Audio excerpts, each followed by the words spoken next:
Classes bye प्रिया थापर। आज हम लोग स्टार्ट करेंगे क्लास 12th मैथ्स 10 का सीरीज का पार्ट 8 आपके साथ डिस्कस करेंगे। होपफुली आप ये जो क्वेश्चंस हैं वो ऑलरेडी ट्राई करके आ चुके हैं, और अगर आपने अभी तक ये क्वेश्चंस ट्राई नहीं करे हैं तो प्लीज रिक्वेस्ट ये है कि पहले आप क्वेश्चन ट्राई कर लीजिए, फिर आपके लिए ज्यादा बेटर है। नहीं तो आप एक और काम कर सकते हैं, हमारे साथ क्वेश्चन पढ़ने के बाद वीडियो को पॉज करके आप क्वेश्चन को खुद ट्राई कीजिए और फिर देखिए कि आपका सॉल्यूशन ठीक है या नहीं है। तो चलिए क्वेश्चन नंबर 1 में क्या कहता है, if x plus y is equal to k is a normal to the curve then the k value. मतलब ये आपको नॉर्मल की इक्वेशन दे रखी है और आपको के की वैल्यू निकालनी है और कर्व भी दे रखा है। तो देखिए जो सबसे इंपॉर्टेंट बात है, आप टेंजेंट नॉर्मल यानी जो पूरा ही आपका एप्लीकेशन ऑफ डेरिवेटिव चैप्टर है उसमें आपने एक चीज जरूर करनी है, डेरिवेटिव जरूर निकालना है।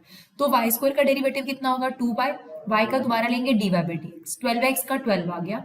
ये 2y जब इसके अपॉन में जाएगा तो 2 और 12 जो है कट जाएगा, dy बाई डी एक्स आ गया 6 बाई y। ये जो होती है ये होती है टेंजेंट की स्लोप, राइट।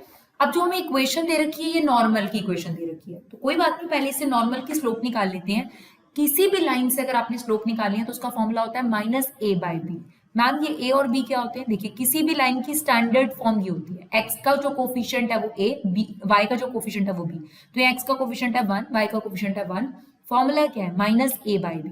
तो माइनस 1 अपॉन 1, यानी आपके पास नॉर्मल की स्लोप आ गई -1, right.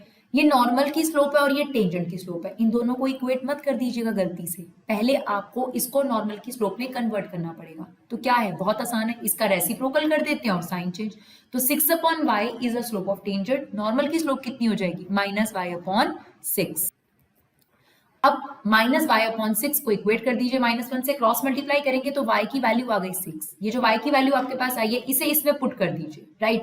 This is 36 equal to 12x, तो x की वैल्यू आ गई हमारे पास 3, x की वैल्यू भी आ गई और y की वैल्यू भी आ गई। बट क्वेश्चन में तो हमसे k की वैल्यू पूछी गई है, कोई बात नहीं, आपके पास इक्वेशन है ना x plus y minus k is equal to 0 या x plus y is equal to k. तो इसमें x की वैल्यू 6, y की वैल्यू अगर हम 3 पुट करें तो आपके पास k कितना आ गया 9, यानी ऑप्शन बी यहाँ पर करेक्ट ऑप्शन है। ये क्वेश्चन हमने पहले भी डिस्कस करा है, जो लोग ध्यान से देख रहे हैं इस सीरीज को उन्हें दिखा होगा कि ये क्वेश्चन हम डिस्कस कर चुके हैं। तो चलिए क्वेश्चन नंबर 2 देखते हैं।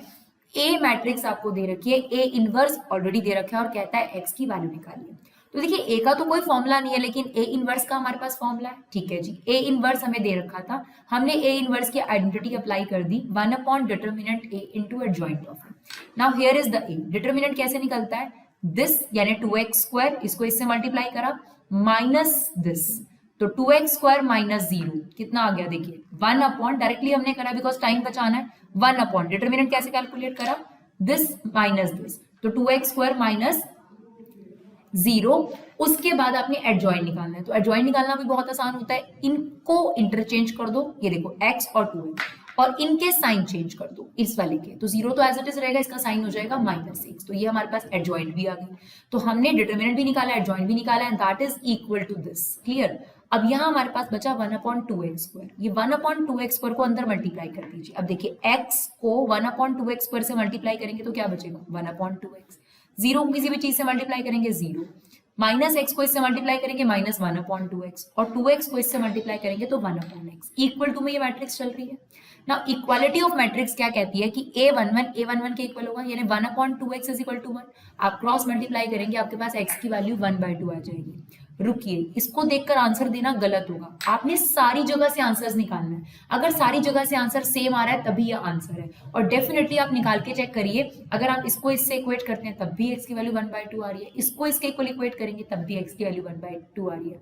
कई बार आपको ऑप्शन दे रखा होता है नन ऑफ दीज, राइट, और जब आप इक्वालिटी ऑफ मैट्रिक्स करते हैं तो x की अलग अलग वैल्यूज आपके पास आ रही है, तो आपका ऑप्शन होगा नन ऑफ दीज। ऐसा क्वेश्चन भी हमने डिस्कस किया आपके साथ, तो बहुत ध्यान से एमसीक्यूज में आपने आंसर देना है। तो आप एक बार सारी जगह से चेक कर लीजिए, क्योंकि 1/2 आ रहा है, तो यस हमारा आंसर कितना है इसका 1/2 फॉर नो डाउट। चलिए देखते हैं नेक्स्ट क्वेश्चन। क्वेश्चन नंबर 3 आपको दे रखा है A square minus A plus I is equal to 0 then A inverse निकालिए। शायद आपने ऐसे क्वेश्चन मैट्रिक्स में करे हुए हैं, आपको याद होगा। आपको पहले ये शो करना होता था और फिर ए इनवर्स निकालना होता था। तो यहाँ पर आपको शो तो नहीं करना, लेकिन इससे आपको ए इनवर्स की आइडेंटिटी निकालनी है। तो क्या करते हैं, या तो प्री मल्टीप्लीकेशन या पोस्ट मल्टीप्लीकेशन। तो यहाँ पर हम बोथ साइड ए इनवर्स से प्री मल्टीप्लाई करें। प्री मतलब पहले, पोस्ट मतलब बाद में। तो ए इनवर्स से देखिए हमने यहाँ पे भी मल्टीप्लाई कर दिया, यहाँ पर भी। अब ए इनवर्स अंदर जाएगा, ए इनवर्स ए स्क्वायर। देखिए कभी भी याद रखना, ए इनवर्स जब ए से टकराता है तो आई हो जाता है, या फिर कुछ भी नहीं रहता। वैसे हम कभी लिखते नहीं है, लेकिन ए इनवर्स का आप माइंड में मीनिंग रख सकते हैं 1 अपॉन ए। ना 1 अपॉन ए से कैंसिल आउट होगा। तो जब ए इनवर्स को ए स्क्वायर से करेंगे तो एक कटकर क्या रह जाएगा, सिर्फ ए। फिर ए इनवर्स को ए से करेंगे तो क्या रह जाएगा, सिर्फ आइडेंटिटी मैट्रिक्स। और ए इनवर्स को आई से करेंगे एज इट इज। और जीरो मैट्रिक्स को आप किसी भी मैट्रिक्स से मल्टीप्लाई करते हैं वो जीरो ही रहती है, right. This is a, this is I. अगर आपके पास इनवर्स मैट्रिक्स चल रही है तो उसमें आइडेंटिटी मैट्रिक्स की जरूरत नहीं है। आइडेंटिटी मैट्रिक्स हमेशा कांस्टेंट्स के साथ लिखना जरूरी है। तो ये तो ऑलरेडी मैट्रिक्स है, तो उसके साथ आई की कोई जरूरत नहीं है। तो ए इनवर्स को हमने, ए इनवर्स आई को सिर्फ ए इनवर्स लिख दिया। ना हमें किसकी वैल्यू निकालनी है, ए इनवर्स की। तो इसे यहीं रखा। आई राइट साइड पे जाएगा पॉजिटिव, ए राइट साइड पे जाएगा नेगेटिव, यानी ए इनवर्स की वैल्यू हो गई आई माइनस ए, यानी option D is the correct option. चलिए क्वेश्चन नंबर 4 देखते हैं। काफी अच्छे क्वेश्चंस हैं। क्वेश्चन नंबर 4 देखते हैं। The point on the curve where the tangent is parallel. यहां से आप स्लोप निकालिए, यहां से आप टेंजेंट की स्लोप निकालिए, दोनों को इक्वेट करिए, आपको पॉइंट ऑफ कांटेक्ट मिल जाएगा। तो चलिए फटाफट से पहले टेंजेंट से डेरिवेटिव निकालते हैं। ये आ गया 6, ये हो गया 2x। फिर हमें लाइन की इक्वेशन दे रखी है, इससे हम स्लोप कैसे निकालते हैं अभी हमने आपको बताया, माइनस ए बाई बी। और ax plus b y plus c is a standard form. तो a की वैल्यू कितनी है 4 और b की वैल्यू है -2। तो हमारा फॉर्मूला क्या होता है, माइनस ए बाई बी। तो स्लोप आ गई हमारे पास 2। ये किसकी स्लोप है, ध्यान से, टेंजेंट की। और ये भी किसकी स्लोप है, टेंजेंट की। दोनों ऑब्वियसली इक्वल होंगे, दोनों को इक्वेट कर दिया। 6 में से 2 गया 4, 4 डिवाइडेड बाई 2, x की वैल्यू आ गई आपके पास 2। ये जो x की वैल्यू है हमेशा याद रखिए कर्व में रखिएगा, कर्व में रख दीजिए।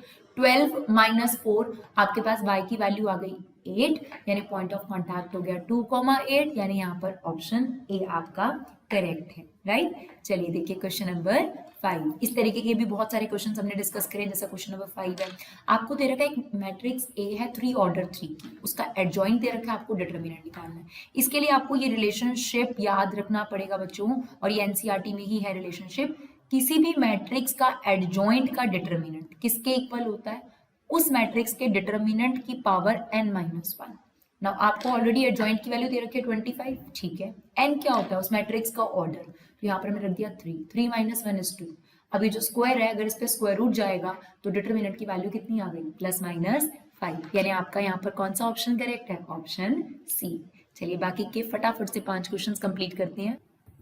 चलिए जो क्वेश्चन नंबर 6 बहुत आसान है, differentiate sine square root x with respect to x. बस थोड़ा सा ध्यान देना है, ऑप्शंस बहुत ज्यादा नजदीक होते हैं तो कई बच्चे आंसर सही निकाल लेते हैं, टिक करते वक्त गलती करते हैं। बहुत ज्यादा कंसंट्रेशन की जरूरत है जब आप एमसीक्यूज क्वेश्चंस करते हैं। तो चलिए सबसे पहले इसका डेरिवेटिव लेते हैं y। ये जो स्क्वायर है सबसे पहले तो ये होल का स्क्वायर हो गया। अब हमें x की पावर n का डेरिवेटिव लगाना पड़ेगा। तो x की पावर n का डेरिवेटिव 2 आगे आ गया, x की पावर 1 कम हो गई, राइट। अब जिस चीज ने x की जगह लिया उसका दोबारा डेरिवेटिव, तो साइन रूट x का derivative cos root x, right. फिर हमें साइन x का डेरिवेटिव आता है तो रूट x का दोबारा। तो सिंपल सी बात है, चेन रूल लगा हुआ है, पहले पावर का डेरिवेटिव n, x की पावर n-1, फिर साइन का डेरिवेटिव cos रूट x, फिर रूट x का डेरिवेटिव 1/2 रूट x, राइट। अब बच्चों ये आपके पास फॉर्मूला बन रहा है जो कि इस आंसर के हिसाब से आपको लगाना जरूरी है। 2 sin थीटा cos थीटा किसके इक्वल होता है, sin 2 थीटा के। तो वही यहाँ लगा हुआ है 2 sin theta cos theta sin 2 theta. Upon में ये वाली जो चीज थी वो तो आपके पास चली रही थी। तो कौन सा ऑप्शन करेक्ट है, ऑप्शन ए करेक्ट है यहाँ पर, राइट। चलिए देखिए क्वेश्चन नंबर 7। ये क्वेश्चन भी हम एक सैम्पल पेपर में ऑलरेडी डिस्कस कर चुके हैं। तो चलिए देखते हैं। आपके पास फंक्शन दे रखा है x² e की पावर -x। आपको बताना है इसमें से किस इंटरवल पर ये इंक्रीजिंग है। सबसे पहले डेरिवेटिव ले लेते हैं, प्रोडक्ट रूल लगेगा।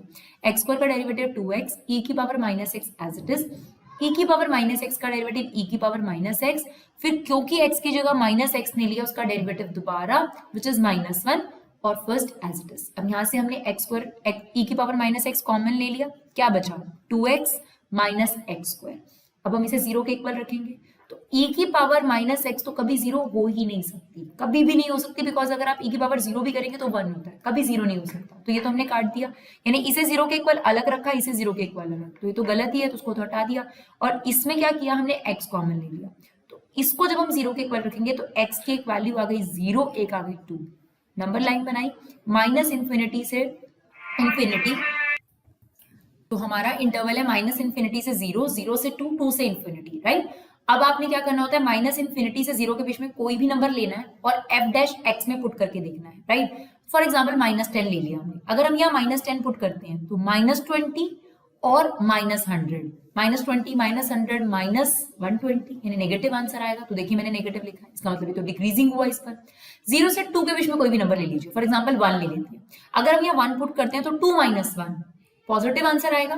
तो बस हमें इंक्रीजिंग का ही वेट था कि कौन से इंटरवल पे इंक्रीजिंग होगा, 0 से 2। अगर ये ओपन इंटरवल दे रखा है, तो अगर क्लोज दे रखा है तो ये ऑप्शन करेक्ट नहीं होगा, फिर नन ऑफ दीज आ जाएगा। तो ध्यान रखिएगा, कई बार क्वेश्चन में इस पे क्लोज दे रखा है, ओपन दे रखा है, इसलिए हमसे पूछा गया था इंक्रीजिंग, तो हमारा आंसर हो जाएगा 0,2।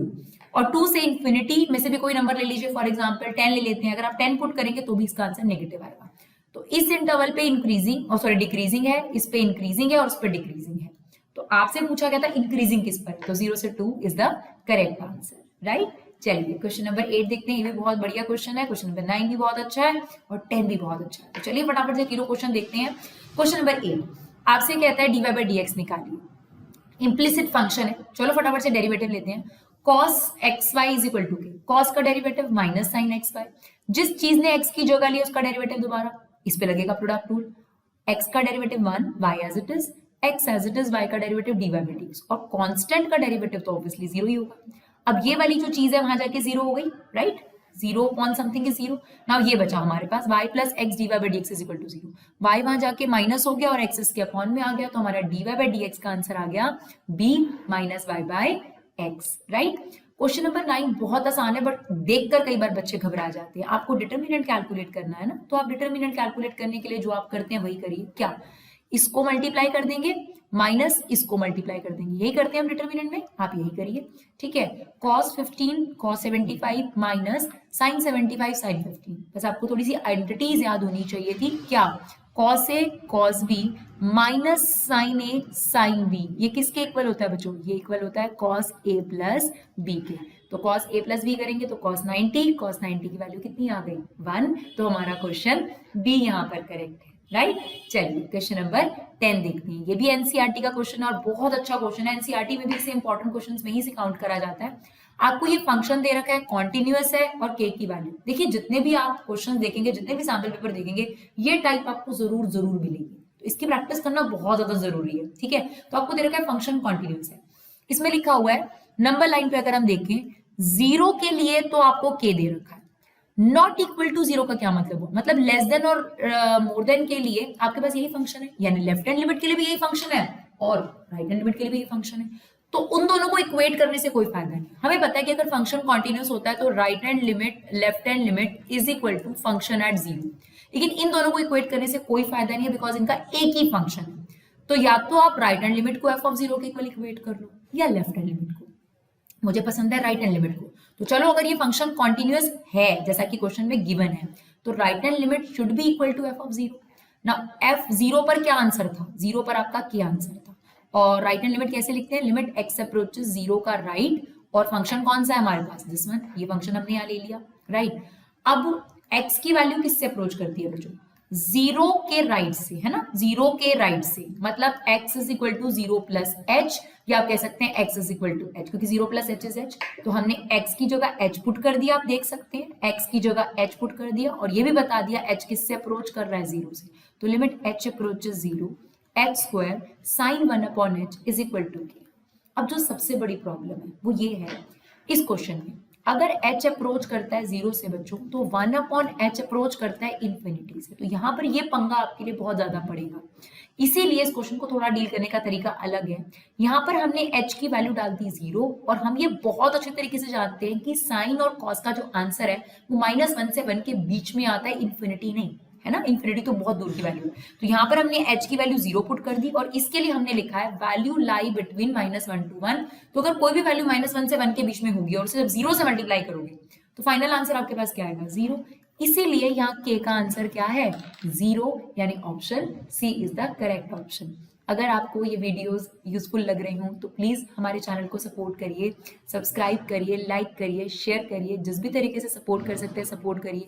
दिल से उन लोगों का धन्यवाद जो वीडियो पर आकर अपना वैल्यूबल टाइम निकाल कर कमेंट करते हैं, शेयर करते हैं। Thank you so much guys for love and support. Keep supporting workers.